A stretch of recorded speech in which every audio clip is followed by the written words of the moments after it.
কয়েক মাস আগেও mark Casado নামটি খুব পরিচিত ছিল না। হান্সি ফ্লিকের অধীনে দল গড়ার পর ফ্লিক পুরো দলের সাথে কাজ শুরু করেন। সার্জিও বুস্কেটসে চলে যাওয়ার পর বার্সেলোনার মিডফিল্ডে সেই ডিফেন্সিভ মিডফিল্ডারের জায়গাটি খালি পড়ে গিয়েছিল। ফ্লিক তরুণদের নিয়ে কাজ শুরু করেন। লামাসিয়ার প্রতিভাবান খেলোয়াড় মার্ক বের্নালকে সেই সিঙ্গেল পিভিট পজিশনে খেলানো শুরু করেন। বের্নাল দুর্দান্ত খেলছিলেন, এমন মনে হচ্ছিল বার্সেলোনা অবশেষে সেই খেলোয়াড়কে পেয়েছে যার খুবই প্রয়োজন ছিল। কিন্তু বার্সেলোনার ভাগ্য সহায়ক ছিল না। বের্নাল এসিএল ইনজুরির কারণে পুরো মৌসুমের জন্য দল থেকে ছিটকে পড়েন। সমর্থক ও কোচিং স্টাফ হতাশ হয়ে পড়েন এবং বাকি মৌসুম কীভাবে কাটাবেন তা নিয়ে দুশ্চিন্তায় পড়ে যান। ফ্লিক পুরো দলের সাথেই কাজ করতেন, নিয়মিত বার্সেলোনা অ্যাথলেটিক্সের উপরেও নজর রাখতেন। তাই তিনি খেলোয়াড়দের প্রোফাইল এবং খেলার ধরন সম্পর্কে ভালোভাবে জানতেন। এখানেই আসে মার্ক কাসাদোর নাম। কাসাদো যখন জাভি হার্নান্দেজ কোচ ছিলেন তখন থেকেই দলে ছিলেন। জাভি তাকে কয়েক ম্যাচে সুযোগও দিয়েছিলেন, কিন্তু তিনি নিজেকে প্রমাণ করতে পারেননি। কিন্তু ফ্লিক তার উপরে বিশ্বাস রাখেন। তিনি কাসাদোকে প্রথম একাদশে খেলানো শুরু করেন। এরপর থেকে কাসাদো দুর্দান্ত খেলতে থাকেন।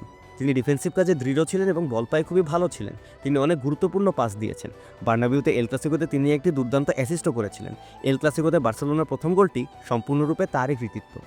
বার্সেলোনা দলের জন্য দুর্দান্ত পারফরমেন্সের পর তাকে প্রথমবারের মতো স্পেন জাতীয় দলে ডাকা হয়। ডেনমার্কের বিপক্ষে নেশনস লিগে তার অভিষেক হয়।